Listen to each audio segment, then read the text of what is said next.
So when he came back and said data analysis, I was quite taken aback,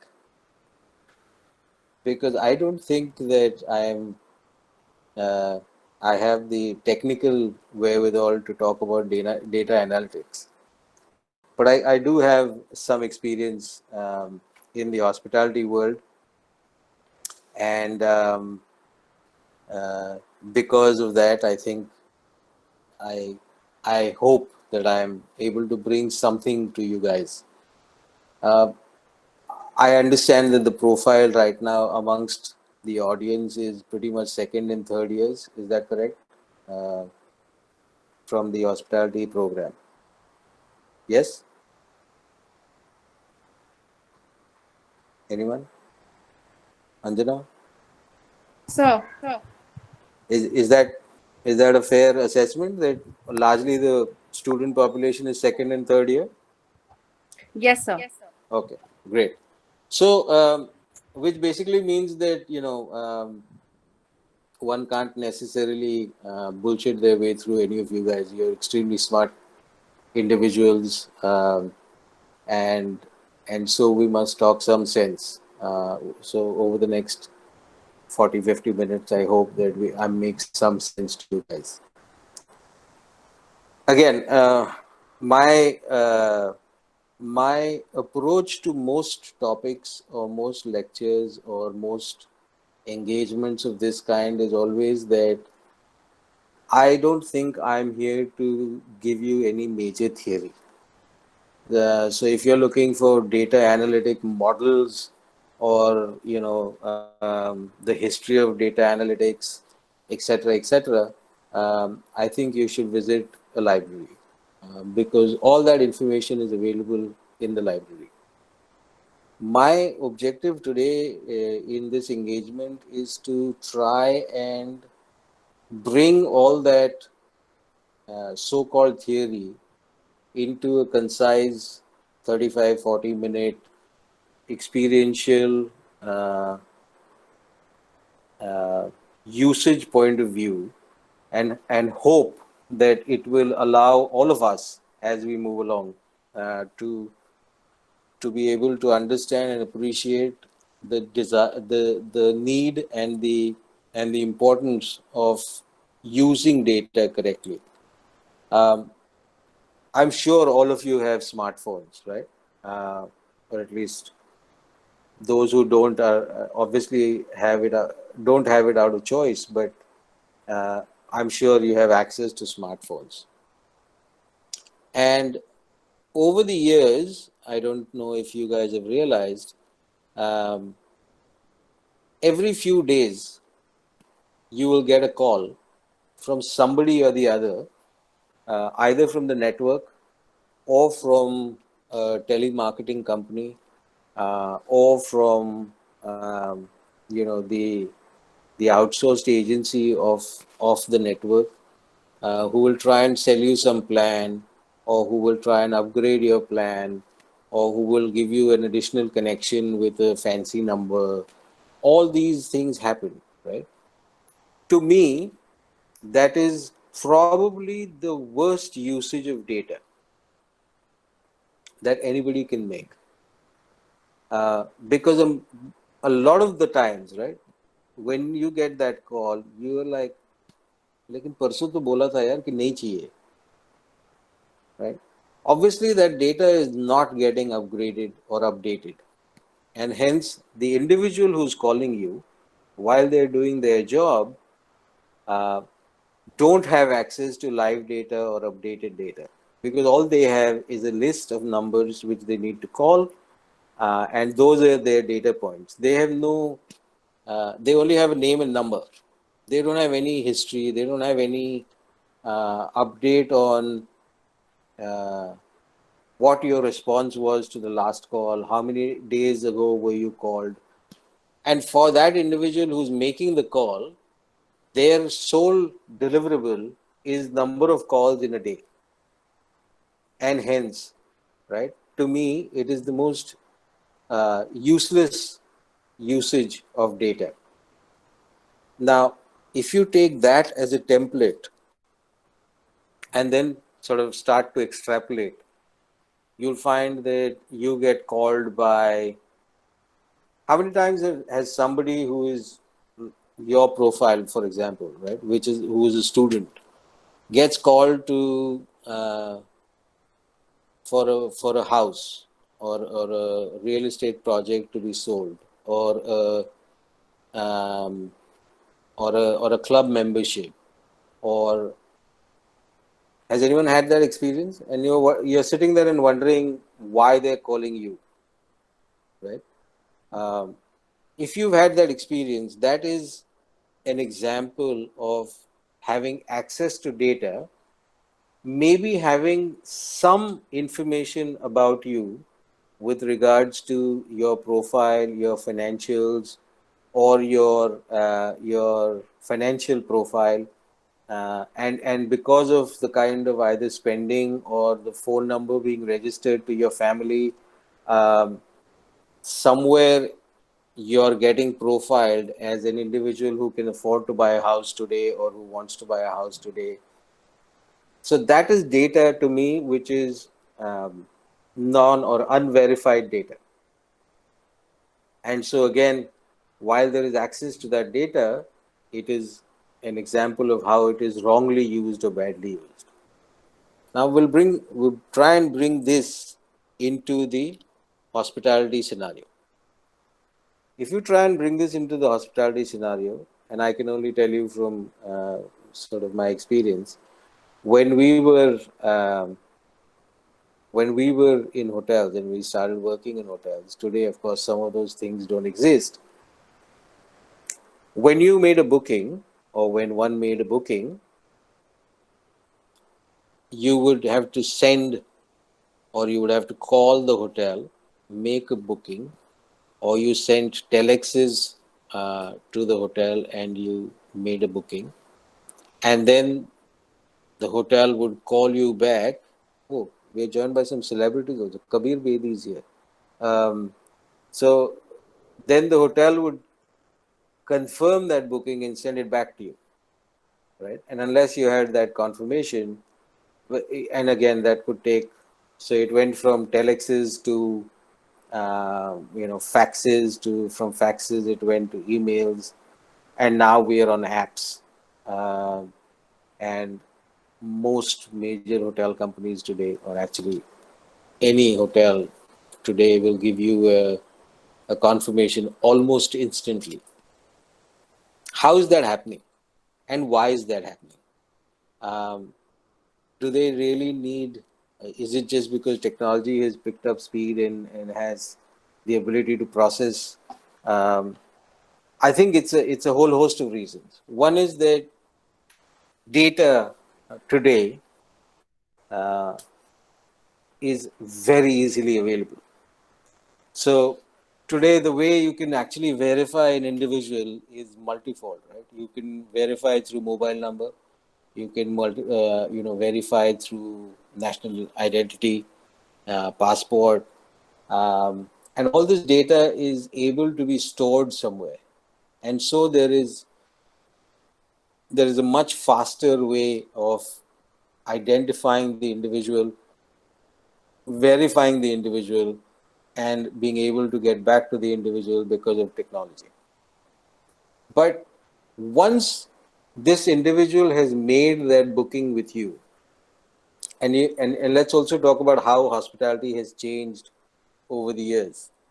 It is by far today, I think, multiple times more competitive than it used to be. And so while the base of travelers has increased, of course, all this is only valid pre-COVID. Post-COVID will come to in a bit. So the number of people who are able to travel or are traveling is multifold. The number of options of stay are also multifold. And so a lot of time and energy is spent in trying to get this individual to come and stay with you. How are you actually targeting that? So there is the whole marketing angle, right, which creates target markets, which identifies profiles that you want to target, which identifies marketing campaigns. Um, then there is the pre-arrival, and then there's the arrival, and then there is the post-stay, um, and then there is the entire creation of loyalty or not, right? Um, so if you just look at this entire journey, when we were studying housekeeping or front office, sorry, with Sudhir Andrews' manual, the guest journey was simple. There was a pre-arrival, arrival, and post checkout. That's it. We had very few concepts or inputs on the area of loyalty, on the area of creating a target market. So you can imagine how long ago I did my hotel management. Um, but the point being that today, loyalty in itself has a different meaning. People, when they travel for different purposes, have different loyalties. So, for example, somebody who is traveling for work because of their corporate association with a brand may travel to only a certain category of hotels or a certain brand of hotels.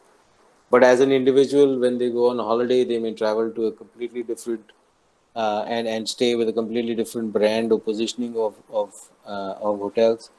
Um, and somewhere, uh, as an operator, as a hotel professional, you have to be able to get your head around all this, capture that data, and then use it constructively to be able to make some serious decisions about everything: marketing, experience, loyalty, operations or operational margins. And because the landscape today is far more competitive, loyalty is probably more short-lived than it used to be. Um, Margins of operation are starting to get wafer thin, and hence, if you're going to use data and you're going to invest the time to use data and analyze it, then your decisions need to become more and more focused, they need to become more and more targeted, and they need to become more and more efficient. Gone are those days where you could do a trial and error. Um, I think I have definitely seen times when you made or you created marketing campaigns and hoped that somebody was reading them and somebody was making sense out of them and somebody was getting impacted by them, so that you could convert um, that eyeball or uh, you know that one engagement into some form of revenue or business. Now, if you start to look at today's day and age, and an average corporate traveler, right, probably spends 4 or 5 waking hours in the hotel room.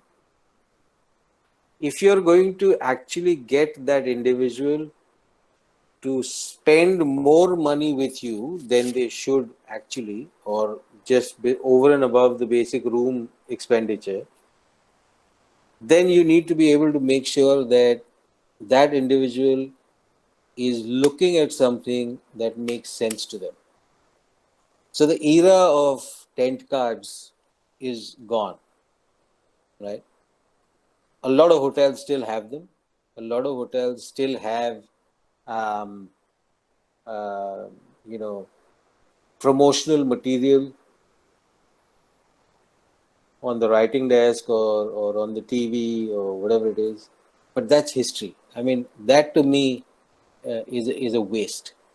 And the reason I'm saying that is because there is now enough data that's available to prove that the conversion from that particular marketing activity is not more than 3 or 4%.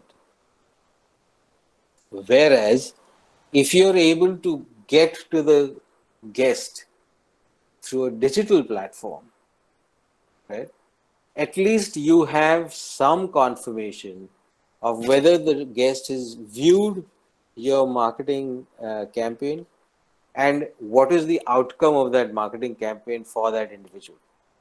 So in today's day and age, you're actually able to send an individualized, customized marketing campaign to every guest in the room at almost zero cost, right? But for that to actually be effective and efficient, you need to start looking at the data. So assuming you have a 200 room hotel and you have 50 Japanese in that hotel and you have 36 Indians and you have a few Europeans. The reason I've taken these three is because their needs are completely diverse, right? The average Japanese corporate guest is not interested in your food festival, is not interested in whether you have a ghazal night or a jazz night in the hotel, is not interested in whether you know there is a retail outlet in your hotel. Their focus is very simple, and their key interest is whether they are able to go and play golf, right? So if these 50 Japanese are targeted with a focused golf club or golf round campaign, their conversion will be much higher, right? At the same time, if out of the 36 Indian guests you have, I'd be surprised if 6 of them are interested in golf. They would be more interested in where's the food festival, right? What is the special? Is there a what do you call that? Happy hour at the bar. That's the focus. Do you have a room service promotion going on? Because Indians, for some reason, love room service. It's our most favored service in a hotel, and the maximum utilization as well. Whereas the average European is probably more interested in whether there's a city tour somewhere, there is something that they're able to go and see, they're able to do some outdoor activity, they're able to understand. Again, all this will happen and can happen these days if you are aware of who you're targeting. In order for you to be able to do that, you need to be able to go back, and Opera does this for you brilliantly, is capture guest profiles. Do all of you know Opera? Have you used it before anywhere? Yes, sir. Yes, sir. Okay, great. Um, so Opera does it beautifully, right? They are able to profile and categorize guests as in as many parameters or using as many parameters as you want them or you want that system to do. And again, it's not just Opera; it's a whole lot of other PMS that is packages that are available out there. Opera being the most popular these days and most widely used. Um, so, starting from your sort of reservation um, piece of the cycle, if you take two steps back, starting from your base marketing, you want to be able to position your product or your property to absolutely the right target, because you know you could be spending a lot of marketing dollars and not getting the conversions that you hope you would get. A beautiful example of that is Aman. Have you guys heard of Aman Resorts? Anybody? में से उसके रटने लगी ना यहाँ पर यहाँ support है नहीं तो अपना इधर उधर Okay, so I don't know. I'm hoping you've heard of Aman. Aman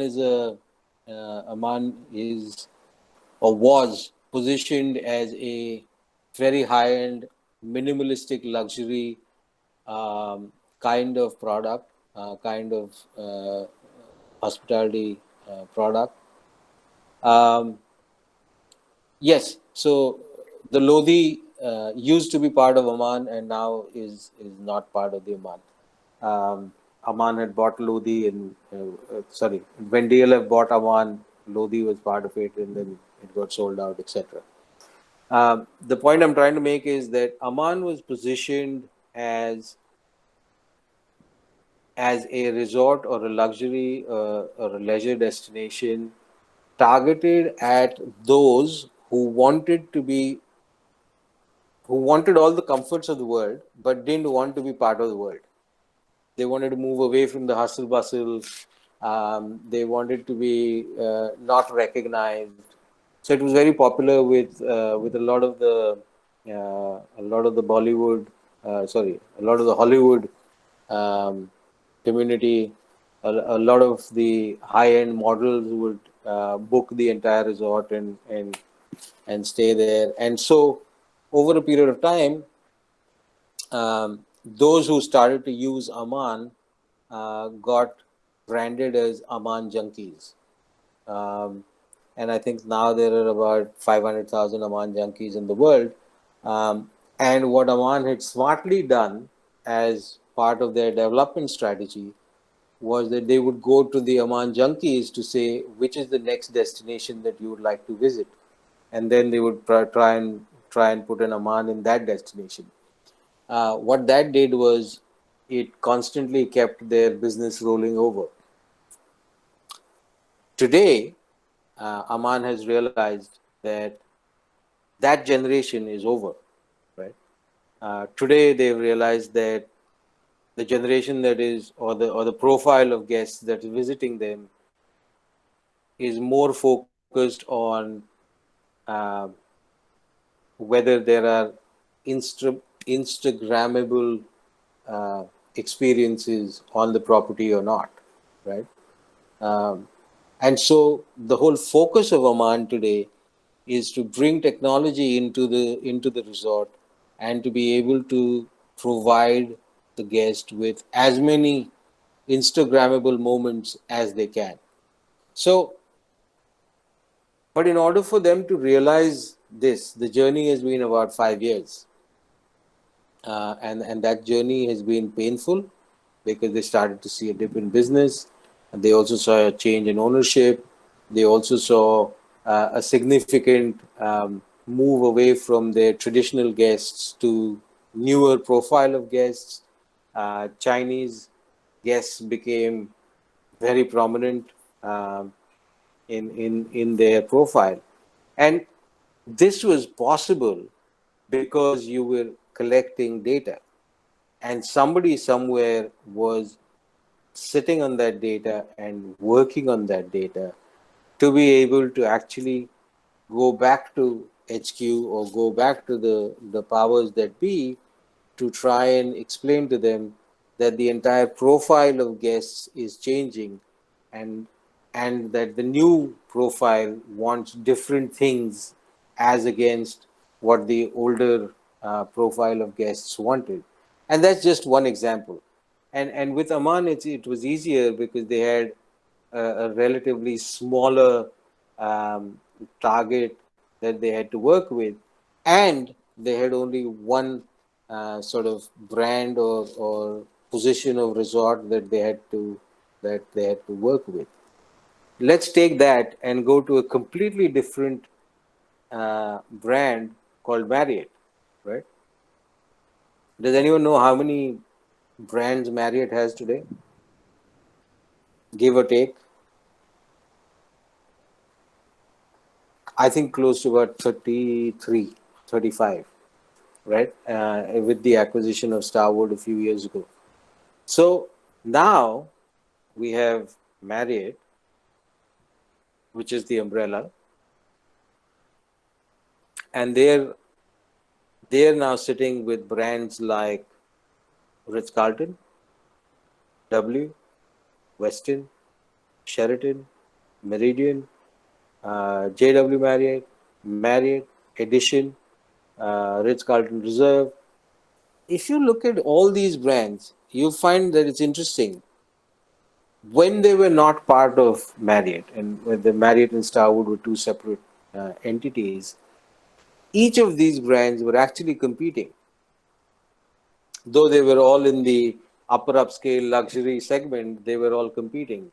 Now suddenly you have all of them sitting under one umbrella, and yet each one of them needs to target and cater to a very, very specific, right, customer profile.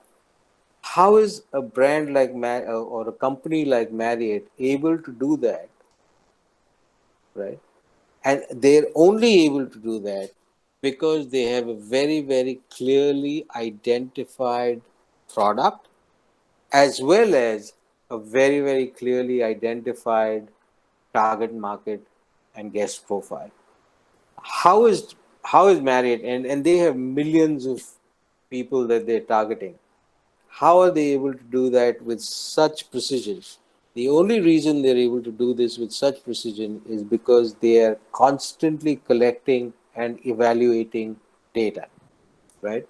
Um, and you will find, uh, sorry, I don't know what that was. Um,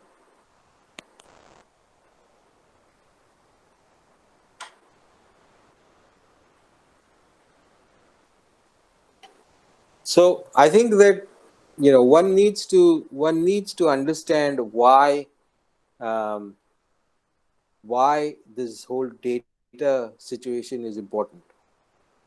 As we go along, like I said before, margins are going to remain wafer thin. Loyalty is going to become relatively, uh, what's the word for it? Uh,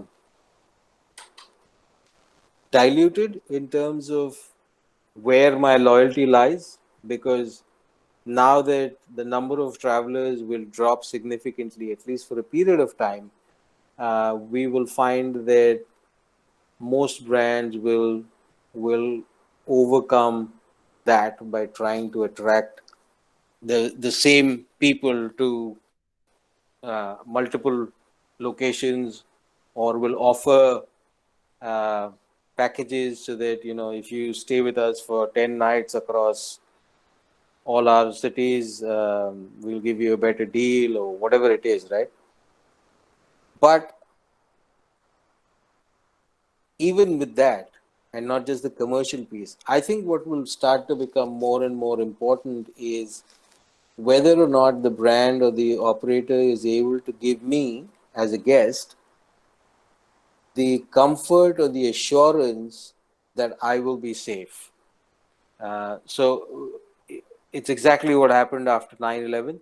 Um, People did not mind paying a premium as long as they felt safer in that hotel, uh, which was quite strange because really the hotel had nothing to do with whether or not they would get attacked or bombed, but it was the perception of safety that was created by a hotel. So whether it was 9/11, whether it was 26/11 in Bombay, um,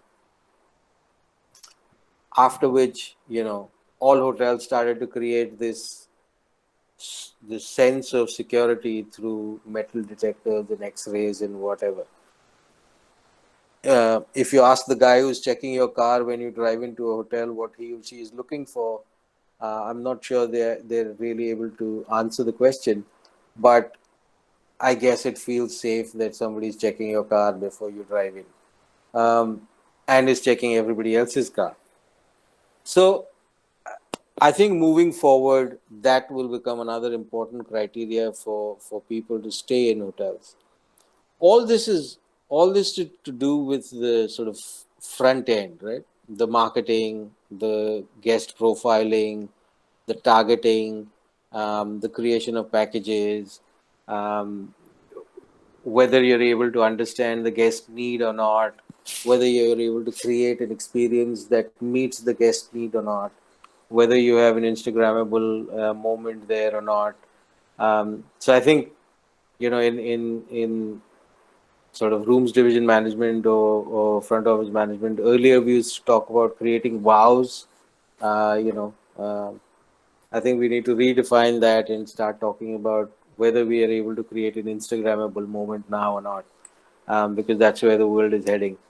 Um, who knows? Maybe in the future, if you as a guest upload an Instagrammable moment from a specific hotel, there will be enough. There will be an army out there which will like it so much that it trends. Um, I don't know if that's where we're going, because it also sort of benefits the hotel that you're trending. Um, but but at the same time, I think it's equally important that you're able to use data that you collect through various sources and apply it to creating a far more efficient operation in the heart of the house, whether it's procurement, whether it's electricity or consumption of power, or it's whether it's on your uniform system of accounting, the entire HLP angle, the air conditioning. And these days, data is available in these areas as well, ranging from what is the fastest selling menu item in your various outlets, to what is the market price for an exotic meat or an exotic fish. The minute it drops, you can bring it in. Um, it automatically orders. You bring it in. The chef has the ability to take a picture of it and sort of upload it onto the internal Instagram, or what is that um, other platform that a lot of people use, Snapchat. Um, so hotels are now definitely becoming tech savvy. And gone are those days where people believed that technology would take away from luxury experiences.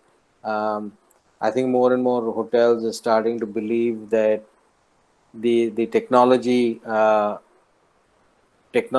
is going to complement the delivery of luxury service rather than take away from the luxury experience. So I'll give you a simple example. One of the leading luxury chains, right? They have service.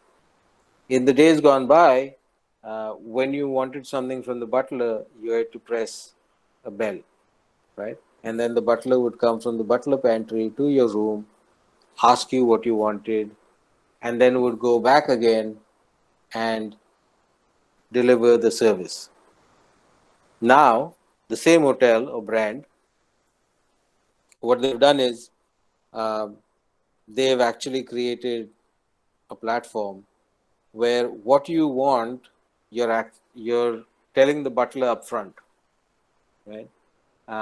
That gets delivered to the butler's smartphone, and now the butler visits you only once, but the butler visits you with the service that is required to be delivered. What that has done is this has given the butler more time to engage with the guest when they're face to face. There is no time or little time spent on actually understanding the request, because it's fairly straightforward. And what it does is it constantly collects data in terms of whether the maximum number of times that a service is required. So if in a particular hotel at a particular destination, the maximum number of times in a day that you're called for is water, maybe it just makes more sense to start keeping more water in the room, right? Uh, if it is every time you press the bell somewhere and you go and ask what it is for, if they're asking you for uh, tea coffee sachets, maybe you need to start putting more tea coffee sachets in the room. Now, when I say things like this, you may turn around and say, but that's common sense, right? I mean, what's the big deal? What the big deal is A, common sense is not common. B, imagine when you're working this across a 250, 300, 400 big box hotel, right? And if for every room you're able to save one trip of the butler from the butler pantry to the room, right? You have effectively enhanced efficiency significantly. And you have also enhanced because you've done the enhancement of efficiency, you're now able to focus more on delivery of quality rather than just understanding the request and delivering it. Having said that, unless somebody is able to capture that data and study that data, you're not able to bring this efficiency in, right? I don't know if you guys are or have heard of these multiple stories of minibar efficiency in a hotel and or the evolution of that. Uh, we have, unfortunately, even in 2020, we have not been able to find a solution for the minibar. It's quite amazing, right? Uh, it still remains the biggest pain point for a hotel because it has the maximum number of disputes in terms of billing, right? It is an enormous drain on manpower um, because somebody needs to go and check the minibar every day, right? And make sure that it's built and it's replaced and so on or replenished. So about 3 years ago, we created a very simple logic, and that logic is that when the minibar person is on a floor, right, he or she will get notification that of how many rooms are actually occupied and how many are not, right? So the minibar person will actually only go to those that are occupied because those that are not occupied, it doesn't make sense to check that minibar, does it? Right? It's a waste of time. In the days gone by, that individual would go to every room and check the minibar. Now they're only going to those rooms which are occupied. That's one. Secondly, um, I think a lot of people have tried a lot of things. You know, you lift the bottle, it gets charged, whether you consume it or not. If you open the minibar door, it gets charged, whether you open anything or not. So all these things have been tried and tested, but we haven't found a solution. Till some hotels or some brands found a brilliant solution. What did they say? They said, when you check in, the minibar is stocked, correct? The first time you consume anything in that minibar, it's on us, right? The next time you want something from the minibar, or if you want the minibar replenished, it's charged. Very simple. And they found by doing that, they found that the consumption of minibar had dropped significantly. Right? Because when things become easily accessible to you, uh, the fun is gone, I think. Right? And so the minibar now remains stocked for longer than it used to be earlier. But all these sort of innovations, changes, whatever you want to call them, are only going to happen if you start to focus and target and study the sort of behavior of the guests, if you start to study and analyze the data that is being thrown out on a daily basis or on a sort of now in a live manner. One of the other things that is seen a significant change in hospitality, and I don't know if some of you have experienced it already and may agree or not, is there was a time when hotels focused only on the arrival. And there was a lot of discussion on what the arrival experience should be, right? Increasingly, hotels have now started to move away from the arrival experience and started to focus on the checkout experience, because what they got through constant feedback was that when I normally arrive into the hotel, I really don't need that much pampering or mollycoddling or recognition or whatever, right? It's when I'm leaving that I want to feel like you recognize me, right? So,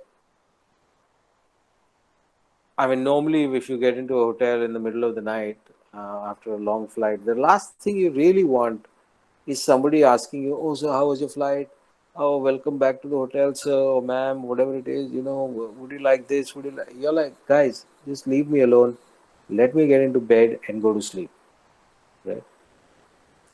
Turn that around and say at 3 o'clock in the morning, if you're leaving the hotel and the only guy who doesn't even want to talk to you and only wants your money is the night clerk at the reception. Instead of that, if you had three people asking you, whether you've taken your passport, whether you've taken your emptied the safe, how was the stay, and actually chatting with you, it's a far more pleasant experience. And that is what data has thrown up for us. Um, and people have actually started to work on it, and thankfully implemented some of these things. So I'm not sure. I'm not sure how much time we have left, and I'm also not sure if it is just me or is it the network that a lot of people have suddenly started to leave the meeting. Um, I hope it's not me, um, but and if they are, then my apologies. Um, but if you just take this sort of one piece of any part of the stay of a hotel guest, right? Imagine the amount of data that is actually getting created. And at the same time, you also need to be able to identify what is junk data and what is real data. So today, by far, I think Marriott is probably the biggest uh, utilizer of data, and that's obviously because they're really working across brands, across different guest profiles, across geographies, and they are the largest hotel group in the world, I think. Um, Depending on which statistic you use, uh, I think by number of hotels, they are probably the largest. In terms of number of rooms, I think it's Wyndham, or and then IHG and Accor are there somewhere. Um, but all these guys are using data. So what may actually seem like a very simple standard operating procedure in a hotel has actually been derived or is backed up by tons and tons of data. Increasingly, data is going to become uh, the new, whatever you want to call it, gold, oil. Um, I was just I was just listening to, not listening actually. I saw it somewhere um, on one of these social platforms. Um, if you look at geo and read it backwards, it spells oil, um, and I guess data is the new oil. How you capture it, what you do with it, whether or not you're able to use it effectively, efficiently, is going to determine not just whether people will keep coming back to you in terms of the hotel or the brand or the hotel company, um, but will also determine how effectively you're going to be able to create experiences for them. It's also going to determine how you're going to be able to create those experiences for them in a profitable manner for you. Um, so that that sort of encapsulates uh, the, if you can call it that, the spread of the importance of data in our business. We've traditionally been a very conservative business. We don't like too many changes, which is quite evident from the fact that we still have a B&B plate on the left. Whether you're eating continental food or Chinese or Indian, technically the B&B has no meaning on the left side of the cover in a Chinese menu or in an Indian menu, but it's still there. Um, there is still, I think most schools will still teach you that you need to clear from one side and serve from one side. Though none of those hold real value anymore, we're a very traditional business, and we like to have these traditions in place. Um, but data is going to be the key. I think, let me rephrase that. How you use data is going to be the key. Data is going to be freely available to a lot of people.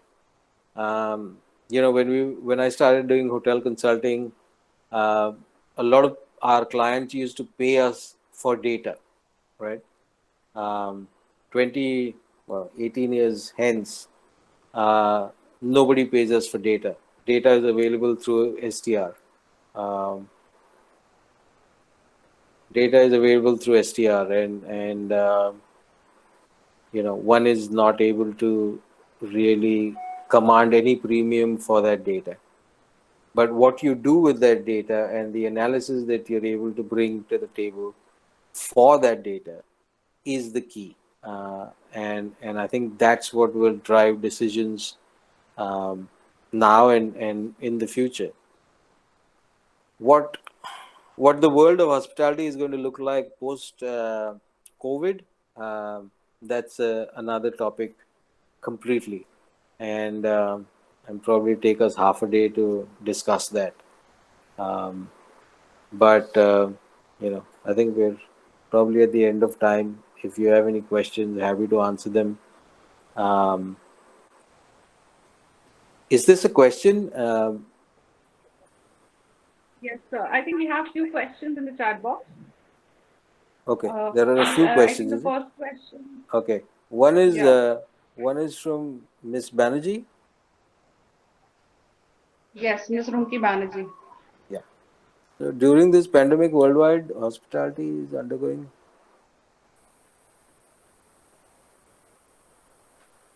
Well, I think. Can you guys still hear me? Hello. Yes, sir. We can. Okay. So I don't think that there is going to be any solution or any equation or any standard response for how to overcome the loss. Um, in my opinion, again, everything I say here is my opinion. I don't claim to have the voice of the world, um, because for the 3 months or 4 months or 5 months or whatever it is that business loss has been there, right, or loss of revenue has been there. Um, it's not like it was just in one region or for one brand or for one category of people, right? This is this is probably as global a pandemic or as global a situation we have seen, at least in my lifetime. Even the global financial crisis was not as far-reaching in its impact, because some industries even during that time did well, and some regions did well. This is truly global, if you ask me. And so I think the 3 months or 4 months of loss that one has incurred, some hotels have come up with, with the ability to serve Vande Bharat guests or passengers, which covers some of their costs and may negate some loss. But right now, the question is not so much about um or recovering the loss. I think it is more about how you can minimize the loss and how you can be prepared when the world opens, and what is one able to offer as a comfort to the incoming guest as and when the guest comes. Because even today, if you look at just look at the Indian situation. um, some hotels are open and want to open, but the question is who's going to live there, or who's going to go and visit them.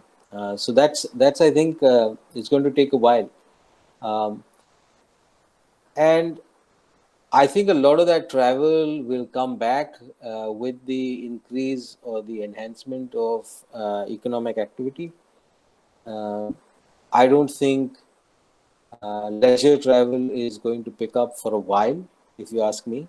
Um, and as and when it does pick up, the first uh, category that will actually pick up is road travel, which will be supplemented or supported by um, the either the second home market or the homestay market, because I will then have control over the environment. In the hotel situation, as a guest, I'm confined to my room, or maybe confined to my room, um, and there is still no guarantee of who's accessing the room, as in when I'm not there or I'm there, or so it has a slightly more complicated engagement structure, I think. Um, so that's my answer uh, the new normal. Oh, trust me, I don't think anybody knows. Uh, and I've been part of at least 5 or 6 industry seminars in the last month or so. I can assure you, I think pretty much everybody is shooting in the dark. Um, it will be it will be a learning process for all, as in when um, we are able to come up with something that gives the guests comfort. So I don't think anyone has that comfort right now, or anyone has an answer to that comfort right now. Does that sort of make any sense at all? I hope it does. If it doesn't, we can discuss it offline, I guess. Um, Next one is, what is the importance of service failure recording? Um,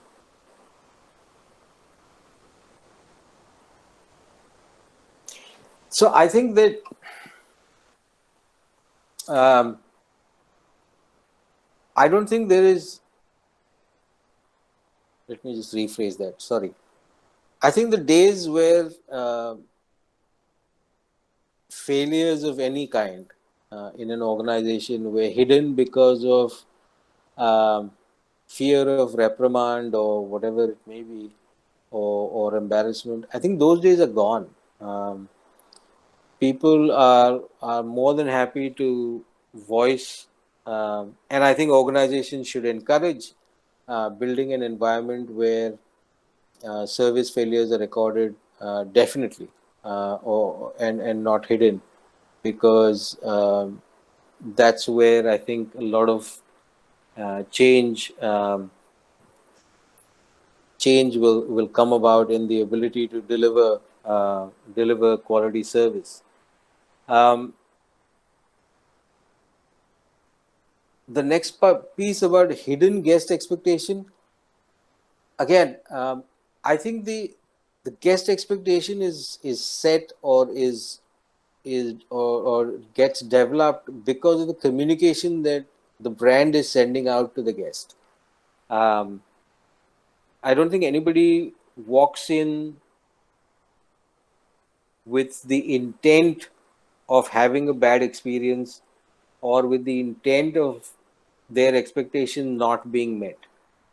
If the expectation is really strong, it will be voiced, it will be communicated, and is critical to the guest. They will share that expectation with you in some form or manner.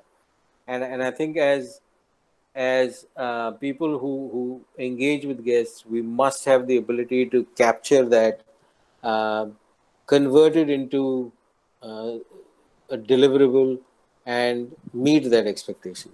Um, so I'm not quite sure whether what hidden guest expectation means. I think if it comes across to you, or as a service provider, if it comes across as being hidden, then maybe we need to do some introspection in terms of how we have communicated with the guest, um, and where the gap has been. Because I mean, my experience tells me that the base expectation is created on the back of the communication you've done with the guest in terms of brand uh, and unit, and anything that is over and above that, if it is really important to the guest, they will communicate it back to you at some touch point. So um, I, I'm not quite sure I understand the hidden guest experience piece. um, Listen, Varun, right? Varun, Yes, sir. any any piece of information is data to me, right? Um, it must be recorded somewhere. It must get collated somewhere. It will lead to benefits that are beyond belief. Even something as simple as Varun Jaggi likes his, uh, you know, macchiato uh, at a certain temperature. Now that may sound like not data, because it doesn't have scale or magnitude. But for Varun Jaggi, that piece of data is going to determine how he starts his day. And if the hotel is able to deliver that every time Varun Jaggi is at the coffee shop having his breakfast, trust me, you have got Varun Jaggi for life, right? Um, and that can apply. And I'm just taking some random names from the screen that's in front of me. The same can apply to a Ganesh Kumar or an Anjdeep Gulati or Aryan Bahal, or an Ayushi Kataria, or a Prashanti Jaykumar.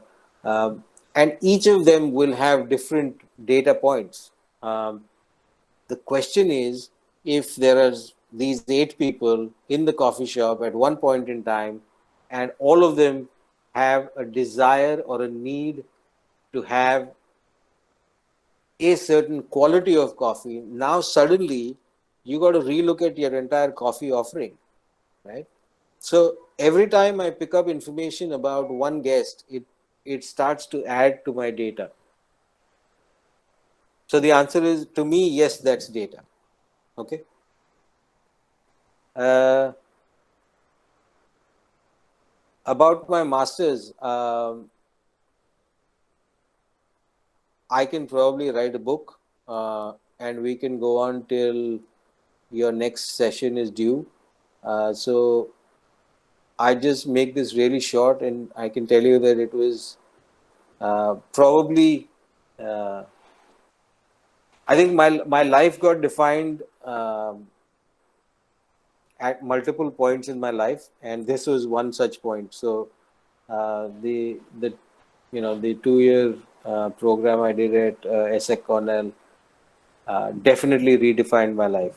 But we can talk more about detail more about those details either offline or on another forum. I don't know if there are many of you who are interested in pursuing masters. We can have a separate session on whether to do masters or not, and what the utilization of that master's degree is, or the use of that master's degree is. Of course, after this session, I'm hoping Sandeep will call me back at some stage. With the number of people who have left the meeting, I don't think so, but we'll see. Anybody else? Any more questions, guys?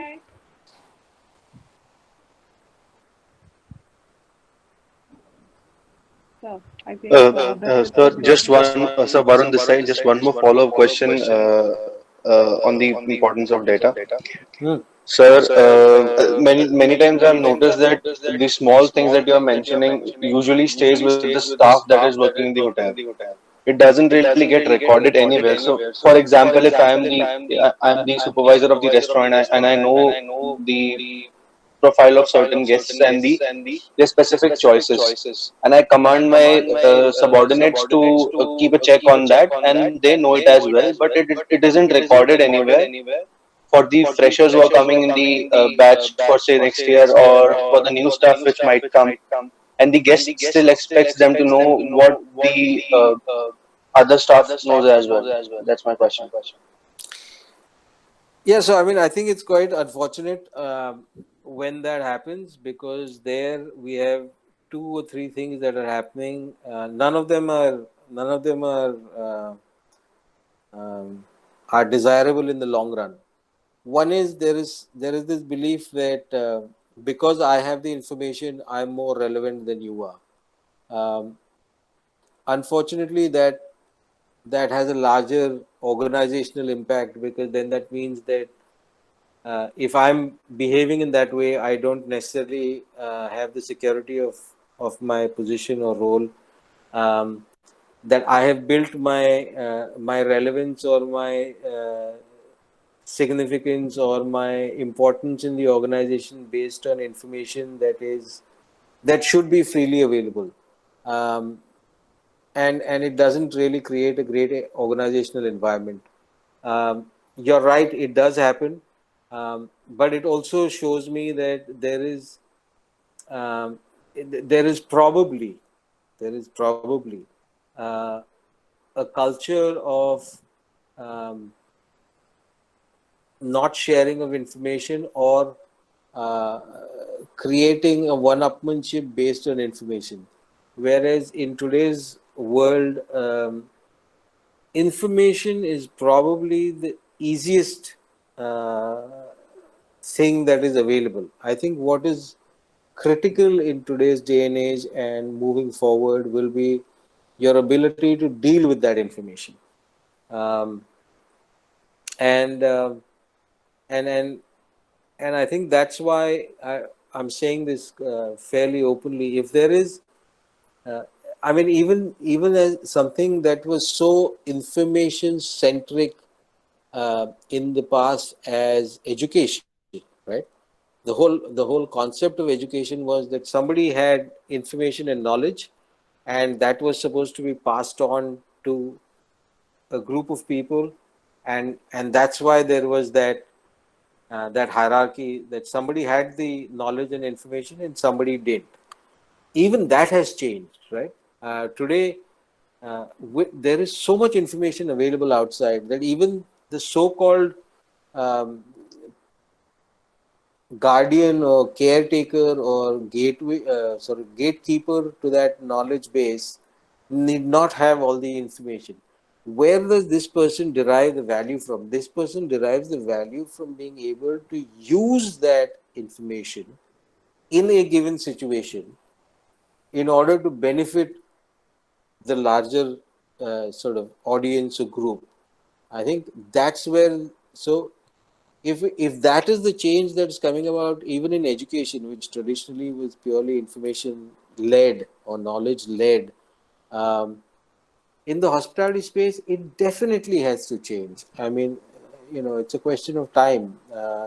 Those who are driven by this sort of cocooning of information and keeping it to myself, and I won't share it because then I lose the importance.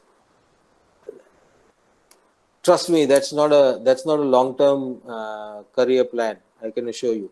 Um, I think people are going to be more focused on, especially at leadership levels. People are going to be more focused on how much access to information you're able to give your colleagues. Um, how much are you able to help them, support them, use that information correctly to grow as individuals and deliver collectively as a team. Uh, there will always be stars. There will always be outperformers. There will always be those who are ahead of others by miles. But at the end of the day, you're only going to be, as a leader, you're only going to be as good as your weakest link. And so if you are, if you have three star performers, but there's one guy who doesn't have the information that you have and is not able to deliver, the team is only as good as that.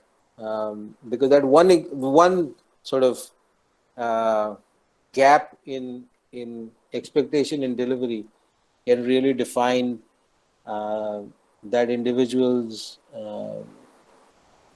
overall experience for you. So I think in the long run, that's not a sustainable model where you keep retaining information and not share it. Yes, sir. Thank you.